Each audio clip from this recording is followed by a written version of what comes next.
I've never been in the CIA. I've never been in the Secret Service. I'm just a television guy.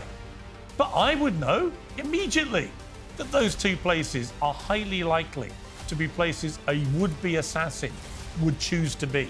Without a doubt, there are facts, there are details that the American public is not being exposed to. What people aren't willing to talk about yet is how dangerous a game the Biden and Harris camp have been playing since the beginning of this. Threats that Trump has received from Iran in particular. Obviously, he took out General Soleimani, he also took out the head of ISIS. The people that followed them may want to exact revenge. Absolutely, that is well within the realm of possibility. We've seen the likes of Alex Jones and Laura Loomer. They believe Ryan Routh, the second shooter, may have been a CIA asset. What would you say to that? Andrew Bustamante is a former CIA intelligence officer and a US Air Force combat veteran. After serving in Iraq and Afghanistan, he spent 7 years handling top-secret classified operations for the CIA's clandestine service. He brought his unique insight to bear in unpacking conspiracies that Trump's first assassination attempt could have been staged. As America grapples with the shocking fallout of a second plot to kill Trump, including salacious narratives and wild theories emerging from all sides, I'm pretty relieved, actually, to say that Andrew Bustamante joins me now to try and put some clarity on this. Andrew, thanks so much for joining me. Absolutely, Piers. Thanks for having me. I'm not a conspiracy theorist, but I absolutely understand why conspiracy theories are running riot in America right now, given 2 attempted assassinations on Donald Trump in 7 weeks. Both of them really inexplicable in terms of how they were allowed to happen. One is a young kid who gets on a roof that's unprotected 150 yards from a stage where Trump's appearing. And the other one just waits in a bush for 12 hours by a golf course hole that Trump's going to play, because that's what he does every weekend. We'll come to the Secret Service part of this in a moment. But what's your brain telling you? You're a CIA guy to your bootstraps. What does your brain tell you is happening here?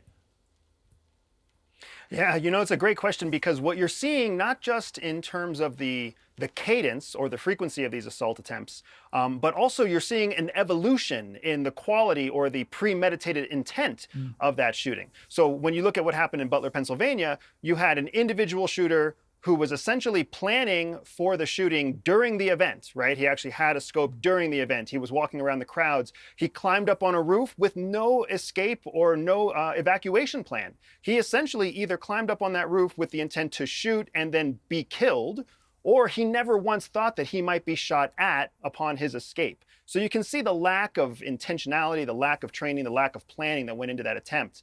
Whereas we saw a very different setting in Florida. You saw a shooter show up who had pre-staged himself. He actually had backpacks with ceramic tiles. You don't ever hear people talking about that detail. But to me, when I hear that somebody shows up with ceramic tiles and multiple backpacks, it's because they are trying to create a barrier, an armor, a shield against incoming fire. Well, why would he want that? Because he knew he would be shot at. He would have returning fire. He already had his evacuation route planned. He had himself pre-staged. He had a scope and a sight. He knew that the president was going to be, or the former president was going to be going through a certain order of holes during his golfing day. And he even had his evacuation with his vehicle nearby and staged. And that's how he was able to flee the scene. So you can see an evolution in the intentionality of it, along with the evolution in some of the activity that you've seen in the campaign circuit as well. But here's the rub on this. I reckon if I said to you, Trump's doing a rally at the location where he was shot, this is before it takes place, where do you reckon the most obvious place is that a shooter could want to get to shoot him? You'd say that roof. Secondly, if I said to you, Trump plays golf every weekend that he's in Florida at the Trump International at Palm Beach, and he plays the holes in exactly the same order, and there are 3 in a cluster in a corner, which is where the media tend to put themselves to get a clean shot with a camera of him playing golf, because it's the best place to get a clean shot. If I said to you those 2 things, right, you would immediately demand in advance proper protection to stop people going to those 2 places. I would. I've never been in the CIA. I've never been in the Secret Service. I'm just a television guy. But I would know immediately that those two places are highly likely to be places a would-be assassin would choose to be. So if I'm aware of that, and you would definitely be aware of that, why weren't the Secret Service? And it beggars belief that they just didn't think of this. So when I hear conspiracy theories go, well, they must have known, they wanted this to happen and stuff, obviously I think that's ridiculous. Every part of me says, no, of course they don't. But I don't have any logical explanation for why they didn't properly protect Trump. Yeah, you know, at CIA, we follow rules of analysis, right? Rules that help us understand how to make sense of all of the different intelligence that comes in, because you have intelligence that oftentimes is disparate or doesn't agree with each other. And we have a saying, we have a razor or a rule that we follow that says, never subscribe to conspiracy, that which can be explained through incompetence. And I think what we have seen time and time again now with the Secret Service is the second half of that rule. We can't say that they are actively engaged in some sort of secret conspiracy as easily or as logically as we can conclude that they're simply making mistakes. Now, what is the purpose? What is the foundation of those mistakes? It's unlikely that it's that they don't care about the president. It's more likely that it's a lack of resources. It's a lack of support. It's a lack of pre-planning. And imagine being Donald Trump's Secret Service. I mean, that man chooses his own agenda day to day in a way that's very different from what a sitting president gets to do. I mean, even the day that Trump chose to go golfing, he just spontaneously made that decision. That does not give a pass to the Secret Service for leaving open certain vulnerabilities or corridors of attack, but it does help to get an idea of why they are perpetually challenged with their purpose and mission of protecting the former president. The former First Lady, maybe the next First Lady again, Melania Trump, has got a new book coming out, and to promote it, she released a video saying there's more to that first attack. This was released before the second, than the public have been told. Let's take a look. The attempt to end my husband's life was a horrible, distressing experience. Now, the silence around it feels heavy. I can't help but wonder, why didn't law enforcement officials arrest the shooter before the speech? There is definitely more to this story, and we need to uncover the truth. What is bizarre, Andrew, is we seem to know more about the second shooter within 24 hours than we still know about the first one 7 weeks later. So just on that first one, do you think the First Lady has a point? Do you think there's just stuff we just don't know about this? Without a doubt, there are facts, there are details that the American public is not being exposed to. That is just par for the course. That is how secrets and that's how the world of intelligence works. Because in order for the federal government to share all that they know with the American people, they would have to also accept that they're sharing all that they know with foreign adversaries, with anybody who could translate English into a local language. So that's part of the game of secrets that makes it so difficult. However, I will also say that what people aren't identifying or what people aren't willing to talk about yet is how dangerous a game the Biden and Harris camp have been playing since the beginning of this, because they are essentially engaging in what the government very well knows is a influence campaign. They are not just running a presidential election campaign, they are running a influence campaign. And influence campaigns use very specific words, very specific alarmist rhetoric. When you hear people talk about rhetoric, what they're talking about is alarmist rhetoric. They're using terminology. And if you watch the Democratic National Convention, you'll actually see how mass psychosis was leveraged throughout that entire event to create chants that were dark and almost verging on violence, right? Trump is a scab, and some of these other terrible things that came out as chants, as rallying cries during what was supposed to be a professional convention. That is further evidence of what we in intelligence call an influence campaign. Traditionally, the most politically embedded candidate has always leveraged these influence campaign tactics. Donald Trump, being a returning candidate, does not have that same network, does not have that same connection that Kamala Harris and Joe Biden have been essentially cultivating for the last 4 years. I mean, interestingly, the second shooter, Routh, was using towards the end on social media that was found by the media before most of it got shut down, was using direct sentences which had come out of Kamala Harris's mouth about Trump being a threat to democracy and so on, Conversely, Trump every single day, he's just done it now on X, will say that Biden and Harris have destroyed the country and only he can save it. I mean, there's a very kind of apocalyptic language being used on both sides, isn't there? Yeah, you're right. They are both speaking in generalities that are dark and apocalyptic, to use your term. But I think the big difference that we're seeing here is that Donald Trump's rhetoric is still very much, Donald Trump's improv, his off-the-cuff exploration and trying to come up with, sound bites that sound interesting or relevant. Whereas what we're seeing from the Harris and Biden camp, and I call them the Harris and Biden camp because that is what they are. Let us not forget. Right. They are now a combination of sitting president. Yes, sitting president and prospective president, something that has not happened before in history, where a sitting president eligible for re-election simply chose to nominate their vice president. Either way, what you're seeing from that camp are very well-tailored, crafted attacks that are repeated over and over again. Anybody in business, anybody in marketing, even you, peers in media, you understand the value of saying the same phrase the same way over and over again. Yeah. Right? And that is exactly what is happening from the current sitting administration. No, I think there'll be lots of people. It's a very dangerous game because it sets a precedence. Yeah, there are lots of people out there, I think, who repeatedly hear from the left that Trump represents an existential threat to democracy. Like if they hear it so much they believe it, Piers. Isn't that amazing? Yeah, if he wins, democracy dies, and they double up by calling him the new Hitler, as if there's any comparison between Donald Trump and Adolf Hitler and the Nazis who murdered 12 million people. I've had a problem with that for a long time. What do you think about these the reports from various people trying to link threats that Trump has received from Iran in particular? Obviously, he took out General Soleimani. He also took out the head of ISIS.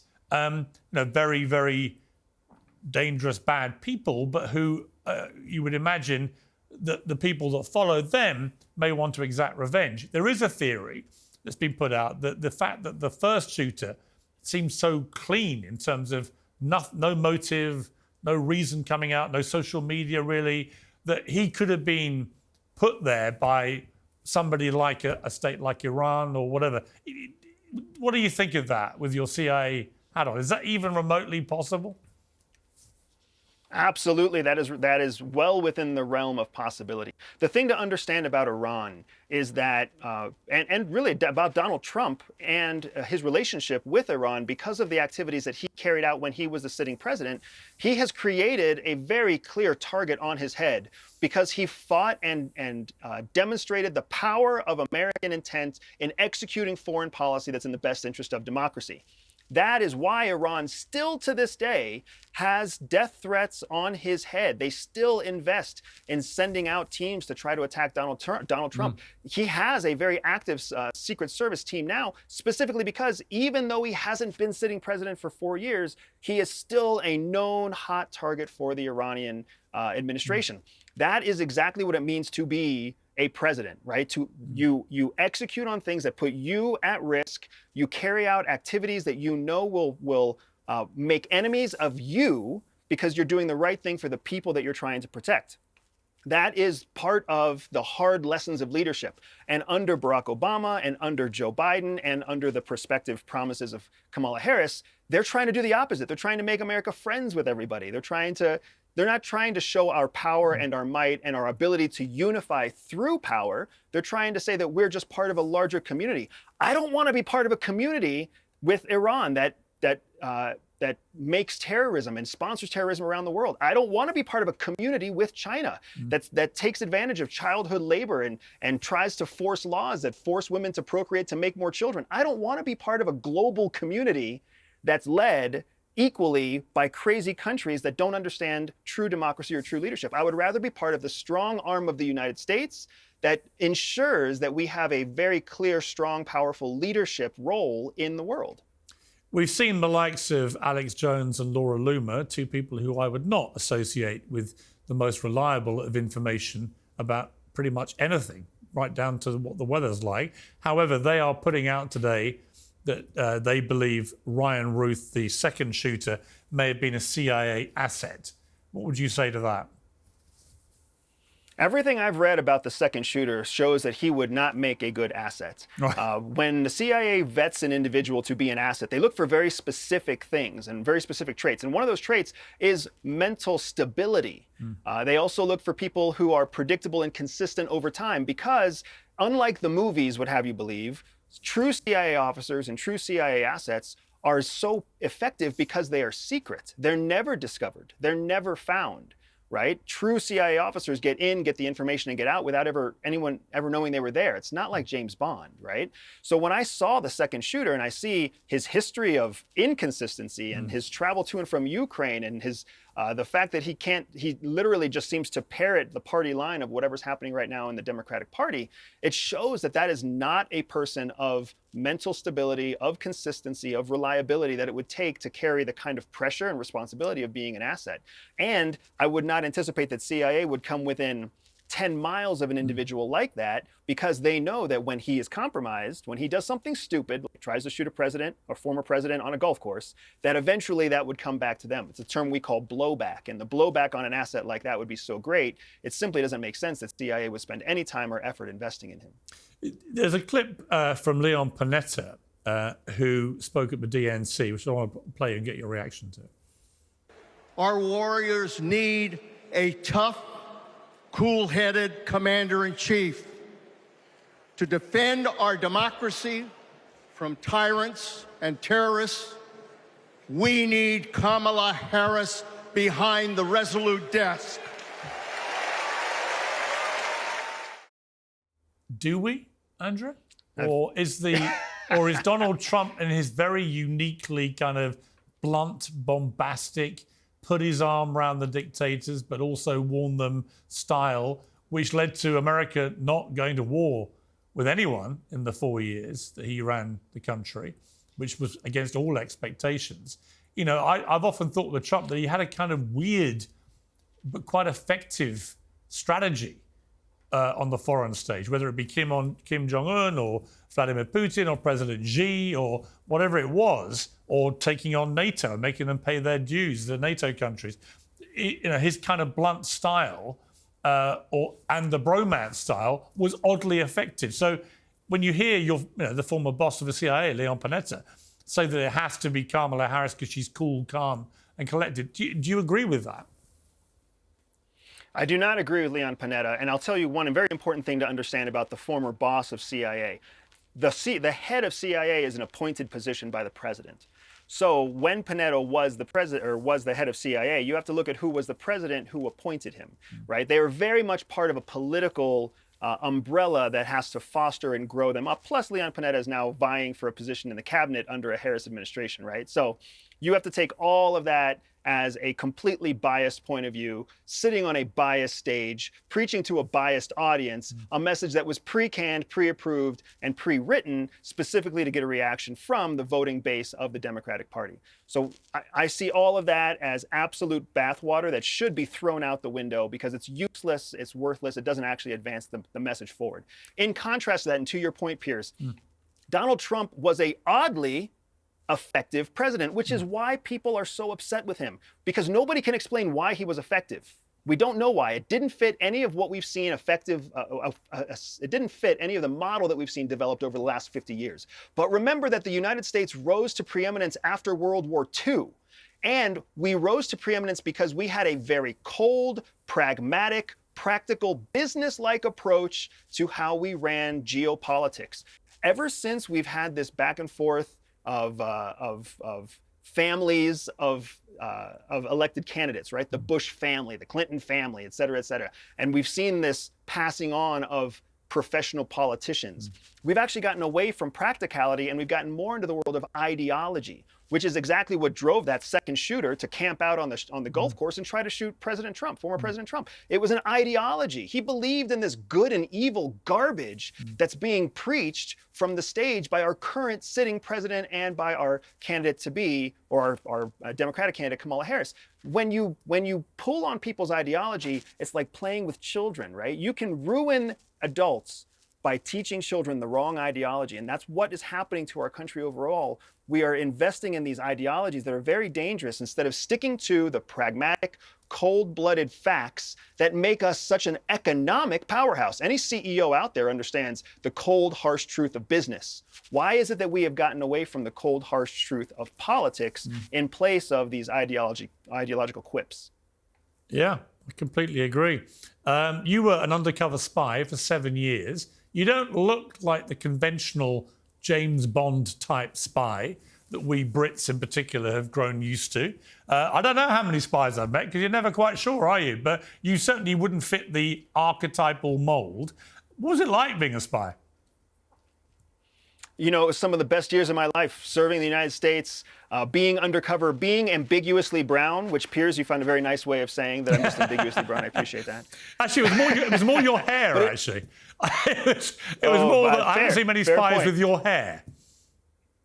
Fair point. But the thing that's nice is that, you know, when you're working undercover around the world, the goal is to blend in and be forgotten and be overlooked.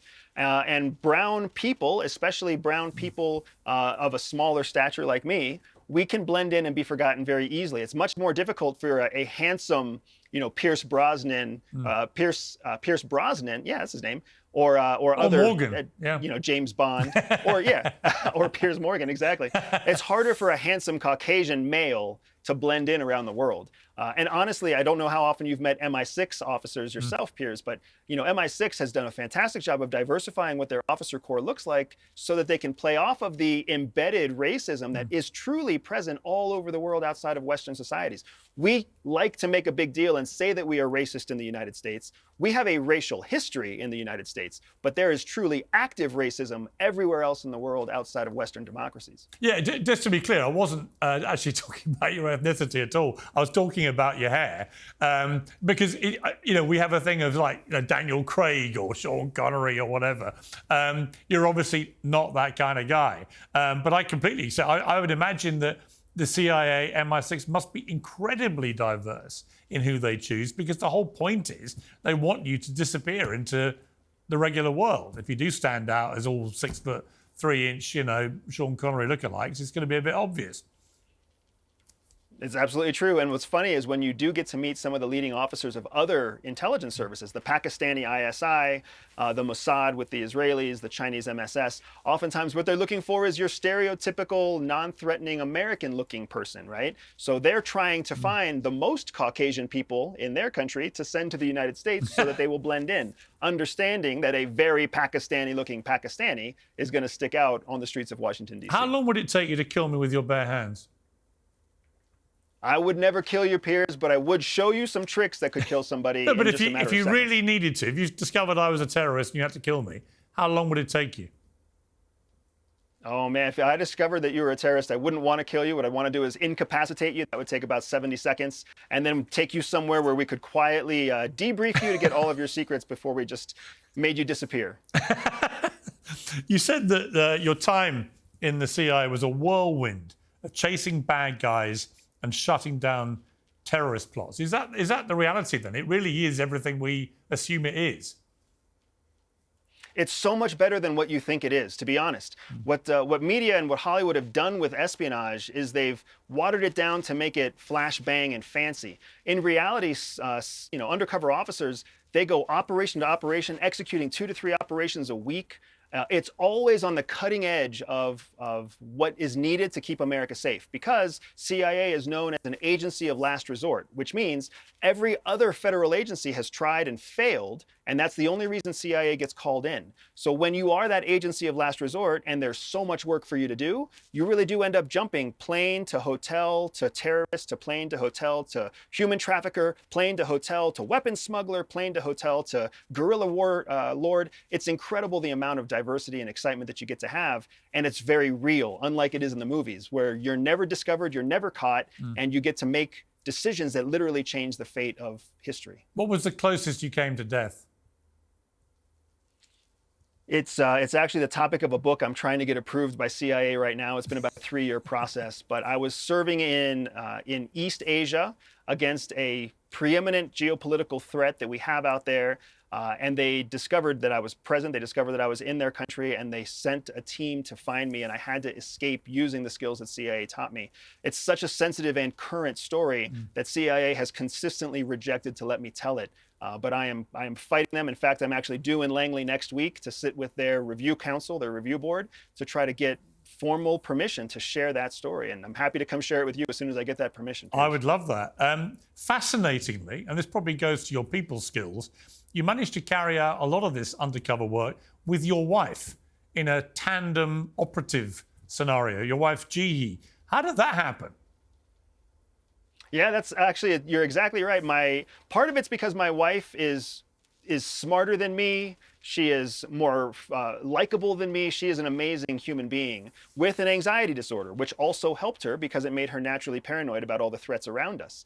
But my wife and I met at CIA. We ended up getting married at CIA after dating for about a year. We tried very hard not to fall in love because it's very inconvenient to fall in love with another operative. But ultimately, we got married. CIA saw that we had complementary skills and that we were both of a brown, an ambiguous ethnicity, which made us very powerful as an operational couple because we could essentially be sent into the forward field and with very little support, just supporting each other in a true marriage that did not have to be fabricated or falsified, right? It was a genuine legal marriage. So it was a fantastic time, but at the same time, any husband who's ever worked with their wife, you know what that's like. And working with your wife undercover is no different than working with your wife anywhere else. It's a mix of good and bad, and you still have to sleep together at night. So more often than not, her decision wins. Why did you leave in the end? Because it sounds like you had a fantastic time in the CIA. We had a fantastic time. My wife and I both had fantastic careers. And ultimately, we left because in 2012, when we came back from one of our most important assignments, we decided to build a family. And by the time that we had actually successfully had our first child, and that child was old enough to be going to daycare and whatnot, we found that there was an unspoken code at CIA where you had to put the organization above your family. And that's not something that, they don't teach you that on your first day. They don't teach you that on any of the slideshows about health insurance or retirement planning. And when the time came that we felt that we had to choose between family and career, my wife and I were of a generation that chose family first. So we chose to raise our son. We chose to have a daughter. We chose to build a life of contributing American, citizens, rather than just dedicate ourselves to the mission of CIA. And frankly speaking, after seeing how CIA reacted under the presidency of Donald Trump in his first term as president, I was very happy that we left when we left, because it gave us a chance to be independent voices, independent business people, independent adults that did not have to follow the party line of what CIA was saying at the time about our sitting president. Finally, Andrew, I mean, you know better than most the answer to this question, but what is the biggest threat that we in the West face, do you think, right now? Without a doubt, our biggest threat is China. There is no place where China isn't actively investing, evolving, and growing that isn't a threat to the United States. Militarily, economically, technologically, when it comes to their global reach through the Belt and Road Initiative, China is replicating what the United States did at the end of World War II. They are giving poor countries alternate options for technology, communication, and infrastructure, just like we did in Europe post-World War II. And as a result of that, you're seeing the rise of China and the rise of the axis of resistance as it partners with Iran and Russia and North Korea. And you're seeing how it compares to the traditional form of democratic alliance like we see in NATO, which is predominantly run by the United States, not equal parties. So you're seeing this competition between pragmatism in the East and ideology in the West. And the question is, which one will win out in the long term? That's one of the reasons that Donald Trump is such a powerful candidate for the United States, not because he sounds silly, not because he's a famous business person, but because people look at Donald Trump and know he makes pragmatic decisions. Selfish, yes, but pragmatic. And pragmatism is the thing that's going to keep us safe in the future, not a promise of ideology. Andrew Bustamante, what a fascinating conversation. Let's do it again. I really enjoyed it. Absolutely. Thank you, Piers. Thanks for having me. Take care.